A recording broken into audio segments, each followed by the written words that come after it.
اور حضرت ابراہیم علیہ السلام کے پیروکاروں پر اور مختلف اقوام کے واقعات پر، انبیاء کی کہانیوں پر ہے۔ اس کا مطلب یہ ہرگز نہیں کہ وہ ہمارے لیے اس سے کوئی سبق نہیں ملتا اور ہم بہت ساری آیات کو یہ سمجھ لیں کہ یہ صرف ماضی سے تعلق رکھتی ہیں، بلکہ جتنی بھی چیزیں، جن واقعات کا ذکر ہے، یہ ہمارے لیے ایک سبق ہے، اور اس لیے ان کو دہرایا جا رہا ہے کہ یہی وہ غلطیاں ہیں جو تمام امتیں، تمام انبیاء کی پیروکاروں نے، ان کے دشمنوں نے یہ سب طریقے کیے، اور ان کے ساتھ کیا کیا سزائیں انہیں ملی، کیا کیا انہیں اجر ملے۔ تو پرانے نبیوں کی ساری باتیں، یہ سارے احکامات میں خود ہمارے لیے بھی سبق ہے، اور ہر آیت عالمگیر ہے، جو کہ اس وقت کے لیے نہیں بلکہ تمام آنے والے وقتوں کے لیے، اور جس کو جو ہے کبھی بھی کوئی جھٹلا نہیں سکتا۔ اور وہ سب قوانین جو ان کتابوں میں تھے، جن کی تصدیق قرآن پاک کر رہا ہے، یہ قوانین وہ ہیں جو یونیورسل ٹروتھس ہیں، جو کہ آج بھی اپلیکیبل ہے، اور ہمیں آج انہی سے سیکھنا ہے، اور انہی کی روشنی میں ہم نے نئے قوانین بنانے ہیں اپنے لیے، اور یہ ہمارے لیے سبق ہے، ہمارے لیے عبرت ہے۔ آج بھی بہت سارے لوگ ہیں جو یہ گمان کرتے ہیں، جو یہ سوچ کر بیٹھے ہیں کہ ہم نے یہ نیکی کر لی، شاید ہم تو بخشے جائیں گے، تو ہمارے گناہ تو معاف ہو جائیں گے، ہم نے یہ کر، لیکن ایسا نہیں ہے۔ اللہ تعالیٰ سے ہمیشہ ہمیں اپنے گناہوں کی معافی مانگتے رہنا چاہیے۔ ہمارا کام اپنی غلطیوں پہ نظر رکھنا ہے، نہ کہ اللہ سے یہ گمان کر لینا کہ وہ تو رحیم ہے، وہ تو کریم ہے، معاف کر ہی دے گا۔ اس سوچ کے ساتھ آپ گناہ کرتے رہیں کہ ہم تو بار بار معافی مانگتے رہیں گے، ٹھیک ہے معافی مانگتے رہیں گے، اللہ معاف بھی کرے گا، لیکن ہمارا یہ کام نہیں ہے کہ ہم اپنے اعمال کرتے وقت اس طرح سے اللہ تعالیٰ کے اوپر ڈیپینڈ کر کے غلطیاں گناہ کریں۔ کسی نے بڑی اچھی بات کہی ہے، پرے as if every thing is dependent on God but work as if every thing is dependent on you. جب آپ اللہ سے دعا کریں تو واقعی پوری یقین سے کریں کہ وہ ہمیں معاف کرنے والا ہے، ہم سے ہمارا حساب بھی معاف کر دے گا، لیکن جب آپ کام کریں، اعمال کریں، لوگوں کے ساتھ برتاؤ کریں، تو آپ یہ سوچیں کہ ایک ایک بات کا حساب ہوگا۔ یعنی ہمارے اعمال میں اتنا تقویٰ ہونا چاہیے کہ تب ہم نے یہی سوچنا ہے کہ کہیں کوئی غلطی نہ ہو جائے اور ہم ہر غلطی سے بچیں، اور دعا کرتے وقت آپ نے یہ سوچنا ہے کہ خدا معاف کرنے والا ہے۔ تو ان دونوں چیزوں کا ایک توازن ہے، ایک دعا پر ڈیپینڈ کر کے آپ اپنے اعمال گناہ کرتے جائیں اور سوچیں کہ یہ معاف ہو جائیں گے، تو یہ ایک اچھے رویے کو زیب نہیں دیتا، یہ ایک سیدھے راستے پر چلنے والوں کی یہ طریقہ نہیں ہو سکتا۔ تو اس کے بعد ہے ان لوگوں کے لیے ویل ہے جو اپنے ہاتھوں کی لکھی ہوئی کتاب کو اللہ تعالیٰ کی طرف کی کہتے ہیں اور اس طرح دنیا کماتے ہیں، ان کے ہاتھوں کی لکھائی کو اور ان کی کمائی کو ویل یعنی ہلاکت اور افسوس ہے۔ اللہ تعالیٰ کہتا ہے کہ جن لوگوں نے اپنے فائدے کے لیے اللہ کی کتاب کو بدل دیا اور جان بوجھ کر جانتے بوجھتے بھی کہ پتہ بھی تھا کہ اللہ تعالیٰ نے حق واضح کیا ہے اور انہوں نے اپنے فائدے کی خاطر اس کو تبدیل کر دیا، تو ایسے لوگوں کے لیے ہلاکت ہے۔ ویل جہنم کی وہ جگہ ہے جو سب سے گہری ہے اور ایک کافر اس میں جاتے ہوئے اس کو 40 سال لگیں گے، اس کی اتنی زیادہ گہرائی ہے۔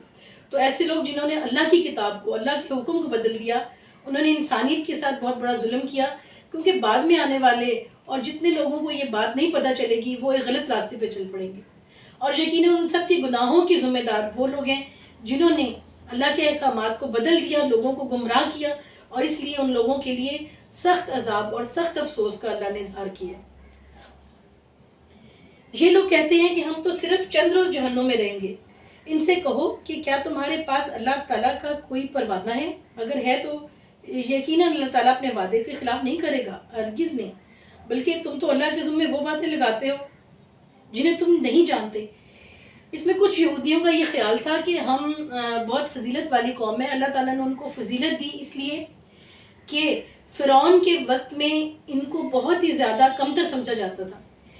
یہ اس طرح کی غلامی کا شکار تھے کہ مرد زر خرید غلام کی طرح ان سے سلوک کیا جاتا تھا اور خواتین کو ایک کمتر لونڈیوں کی طرح سلوک کیا جاتا تھا، اور 2 بار فرعون نے ان کے اوپر یہ سزا دی کہ ان کے لڑکوں کو مار دیا جائے اور لڑکیوں کو زندہ رکھا جائے۔ تو فرعون اپنی قوم کو، جنہیں قبطی بھی کہتے ہیں، ان کو سمجھتا تھا کہ وہ حکومت کرنے کے لیے سب کے سب، اور بنی اسرائیل صرف اور صرف ان کی خدمت کے لیے، غلامی کے لیے۔ یعنی انہوں نے ایک طویل عرصہ فرعون کے ماتحت ظلم اور غلامی اور ایک کمتر جردہ دیکھا تھا، اور ان کو فرعون نے کمزور کر دیا تھا، جس کا قرآن پاک میں بھی ذکر ہے کہ فرعون نے ایک طبقے کو بہت کمزور کر دیا تھا، اور وہ طبقہ بنی اسرائیل تھا۔ پھر اللہ تعالیٰ نے ان کے ساتھ ان کو جب فرعون سے نجات دی تو اللہ تعالیٰ نے کہا کہ میں نے اس قوم کو فضیلت دی اور میں نے اپنے بہت سارے معجزے حضرت موسیٰ علیہ السلام کو دیے اور بہت ساری نعمتیں ان کو دی. تو اللہ تعالیٰ نے وہ بیلنس کیا کہ جس کو حقیر ترین سمجھا جا رہا تھا اللہ تعالیٰ نے اس کو فضیلت دے دی. لیکن اس فضیلت کے باوجود بھی قوم یہود نے اللہ تعالیٰ کی آیتوں احکامات کو نہیں مانا. ان میں ہمیشہ ایمان کی کمزوری رہی اور اس لیے بہت زیادہ عذاب بھی اسی قوم پر آئے. تو اس فضیلت کی وجہ سے کہ حضرت موسیٰ علیہ السلام بار بار ان کے لیے معافی مانگتے تھے، معافی مل بھی جاتی تھی، تو وہ یہ سمجھتے ہیں کہ ہماری تو معافی ہو جائے گی. جبکہ اللہ تعالیٰ کہتا ہے کہ میں نے توریت میں کہیں ایسا کوئی وعدہ نہیں کیا. اگر میں نے ایسا وعدہ کیا ہوتا تو میں یقیناً اسے پورا کرتا، اور یہ سب خود سے بنائی ہوئی باتیں ہیں، ایک گمان ہے. تو اس لیے کہتے ہیں کہ آپ جو ہے اس سے میں یہ سبق ملتا ہے کہ ہمیں ہمیشہ اپنی غلطیوں پر نظر رکھنی چاہیے. آپ کی جو ہے آپ کی روحانی ترقی کے لیے، نجات کے لیے، دنیا کی زندگی اچھی کرنے کے لیے اور آخرت میں آپ کو اللہ تعالیٰ کی نعمتیں اور جنت کو پانے کے لیے یہ ضروری ہے کہ ہم اپنی غلطیوں پہ نظر رکھیں. ہمارے نبی پاک صلی اللہ علیہ وسلم کا تو اسوہ حسنہ یہ ہے کہ وہ ہمیشہ اپنے گناہوں کی معافی مانگتے تھے. حالانکہ انبیاء معصوم ہوتے ہیں، ان سے تو کوئی غلطی نہیں ہوتی. اس کی وجہ یہ ہے کہ ہمارے جو گناہ ہیں وہ دراصل اللہ تعالیٰ کی رحمت میں حائل ہوتے ہیں. جب ہماری دعائیں قبول نہیں ہوتی، کرم نہیں ہوتا، تو ہمارے گناہ اور غلطیاں جو حائل ہوتے ہیں. اور گناہ وہی نہیں ہوتے جو آپ جان بوجھ کے کرتے ہیں. سم ٹائم ہم انجانے میں، اور ہم جب ہم اہمیت نہیں دیتے، ہم جو ہے نا دونوں جانے انجانے میں ہم کئی طرح کے گناہ جو کر رہے ہوتے ہیں اور ہمیں احساس نہیں ہوتا. اور اگر آپ میڈیٹیشن کریں اور بہت سوچیں تو آپ کو پتہ چلتا ہے کہ آپ کتنے گناہ کر سکتے ہیں اور ہو سکتا ہے کتنے گناہ ہو گئے ہیں. فار ایگزامپل، آپ چل کے جا رہے ہو، آپ نے کسی کیڑے مکوڑے کو جان بوجھ کر پاؤں تلے رون دیا ہو، اور ہو سکتا ہے کہ اللہ کو یہ بات بہت بری لگی ہو اور وہ بھی گناہ میں کنسیڈر ہو جائے. ہو سکتا ہے کہ آپ نے راستے میں کسی غریب کو دیکھا ہو اور اس کے پھٹے پرانے برے سے کپڑوں کی وجہ سے یا کوئی چیز آپ کو بری لگ رہی ہو اور آپ نے اس کو حقارت سے دیکھا ہو جبکہ اس کو آپ کی توجہ کی ضرورت ہو. ہو سکتا ہے کوئی بہت زیادہ غمزدہ انسان آپ کے پاس آیا ہو اور آپ نے سمجھا ہو کہ وہ بالکل ایک ڈرامہ کر رہا ہے اور آپ نے اس کے بارے میں نیگیٹو سوچا ہو اور اس کی مدد نہ کی ہو. اسی طرح ہو سکتا ہے کوئی جانور آپ کے آس پاس ہو اور اسے بھوک لگی ہو اور آپ کے پاس آپ اس کو کھانا دے بھی سکتے ہیں اور آپ نے اگنور کر دیا ہو. آپ نے اس وقت اس کو اللہ کی مخلوق نہ سمجھا ہو اور اپنی جلدی میں یا اپنی لاپرواہی میں آپ نے کر دیا. اور کتنے گناہ ہیں جو ہم جانے یا انجانے میں کر سکتے ہیں. اور اس میں سب سے بڑی ایک چیز آتی ہے جو عام طور پہ دیکھنے میں آتی ہے کہ لوگوں کو نیگیٹو سوچتے ہیں، جبکہ ہو سکتا ہے کہ ان لوگوں کی پازیٹیو باتیں آپ کی نظر سے پوشیدہ ہوں. اور یہ بھی ہو سکتا ہے کہ آپ کو پتہ بھی ہو کہ ان میں پازیٹیو چیزیں ہیں لیکن آپ صرف اور صرف ان کی نیگیٹو پہ بات کرتے ہو. تو یہ ایک ناانصافی، ایک گناہ ہے. فار ایگزامپل، کوئی شخص آپ کے سامنے آتا ہے، اس کے اندر 4 اچھی باتیں ہیں اور 2 بری باتیں ہیں، اور آپ جو ہے کسی کے پاس جب اس کا ذکر کرتے ہیں تو اس کی 2 برائیوں کا ذکر کرتے ہیں. لگاتار وہی کرتے ہیں کیونکہ آپ کو جو وہ بری لگتی ہیں یا آپ اس کو برا سمجھنا چاہتے ہیں. اس کی 4 اچھائیوں کو ذکر نہیں کرتے. تو یہ ایک نیگیٹو سوچ ہے. آپ نے انصاف نہیں کیا اس کے ساتھ کہ اس کی 4 اچھائیوں کا ذکر نہیں کیا اور 2 برائیوں کا کیا. تو ہمیں ایک انسان کے بارے میں جب ہم ایک ججمنٹ کرتے ہیں تو ہمیں اس کے ساتھ، اس کی ذات کے ساتھ انصاف کرنا ہے. اگر اس میں اچھائیاں زیادہ ہیں تو آپ اس کا ذکر کریں کہ اس میں یہ سب باتیں بہت اچھی ہیں اور اس میں یہ چند باتیں بری ہیں. اور اگر وہ بری بہت میننگ لیس ہیں، چھوٹی چھوٹی ہیں، تو اس کا ذکر نہ کریں، اس کے بارے میں اچھا سوچیں. اگر آپ لوگوں کے ساتھ اچھا سوچیں گے تو کہیں کوئی آپ کے بارے میں اچھا سوچے گا. تو یہ ایک پازیٹیو تھنکنگ ہے. تو اور ہمیں اپنی پتہ بھی نہیں ہوتا کہ ہم اپنی سوچ میں کیا گناہ کر رہے ہیں. ہم وقت کو جس طرح گزار رہے ہیں کیا ہمیں وقت کو ویسا گزارنا چاہیے؟ ہو سکتا ہے جو وقت ہم نماز پڑھنے میں گزار دیتے وہ ہم نے ایک فضول کام میں گزار دیا. ہو سکتا ہے ہم ٹی وی پر کچھ سیکھنے میں، کوئی علم حاصل کرنے میں کچھ وقت گزارتے، اس کی بجائے ہم نے کوئی بری چیز دیکھنے میں گزار دی. تو یہاں پہ ہم نے غلط سلیکشن کی. اس کا مطلب ہے کہ ہم یہ جاننے کے باوجود بھی کہ ہم نے کوئی بڑا گناہ نہیں کیا، ہو سکتا ہے کئی چھوٹے گناہ کر دیے ہوں اور اللہ کی نظر میں وہ ناپسندیدہ بات ہو. ان سب کی معافی ہمیں اللہ تعالیٰ سے اس لیے مانگنی چاہیے کیونکہ یہ چھوٹے چھوٹے گناہ اللہ کی رحمتوں کے اور کرم کے اور ہمارے درمیان حائل ہو جاتے ہیں. ہمارے مسائل حل نہیں ہوتے، ہماری دعائیں قبول نہیں ہوتی، ہمیں سکون کا راستہ نہیں ملتا. اس لیے ہمیں ہر قدم پہ اللہ تعالیٰ سے اپنے گناہوں کی معافی مانگنی چاہیے جو جانتے ہوئے یا انجانے میں ہم سے ہو گئے ہوں. یہی ہمارے نبی پاک صلی اللہ علیہ وسلم کا اسوہ حسنہ ہے. اور ہمیں ان سے یہ سبق ملتا ہے. تو اللہ تعالیٰ کا کوئی پرواہ. تو یہ ہم نے آج ہم نے اس کو کمپلیٹ کیا. انشاءاللہ اسی موضوع پر اس کی اگلی آیت سے ہم اپنے نیکسٹ لیکچر میں آپ سے بات کریں گے. اللہ حافظ.